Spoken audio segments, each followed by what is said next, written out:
સાબરકાંઠા જિલ્લાના પ્રાંતિજ તાલુકાના દલપુર ગામ નજીક નેશનલ હાઈવે 8 પર આવેલ શ્રી જોગણી માતાજી મંદિરના જીર્ણોદ્ધાર નિમિત્તે ભવ્ય નવચંડી યજ્ઞનું આયોજન કરવામાં આવ્યું હતું।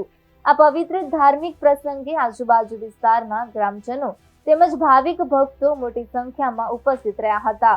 આ ધાર્મિક કાર્યક્રમ દરમિયાન હજારોની સંખ્યામાં ભક્તોએ હાજરી આપી હતી। યજ્ઞનો પ્રારંભ સવારે 8:30 કલાકે થયો હતો। ત્યારબાદ સવારે 11:30 કલાકે મહાપ્રસાદનું આયોજન કરવામાં આવ્યું હતું, જેમાં હજારો ભક્તોએ પ્રસાદ ગ્રહણ કર્યો હતો। સાંજે 4:30 કલાકે પૂર્ણાહુતિ સાથે નવચંડી યજ્ઞ પૂર્ણ થયો। આ અવસરે સમગ્ર વિસ્તારમાં સુખ, શાંતિ, સમૃદ્ધિ અને લોક કલ્યાણ માટે નેશનલ હાઈવે 8 પર આવેલી વાડી જોગણી માતાજી સમક્ષ પ્રાર્થના કરવામાં આવી હતી।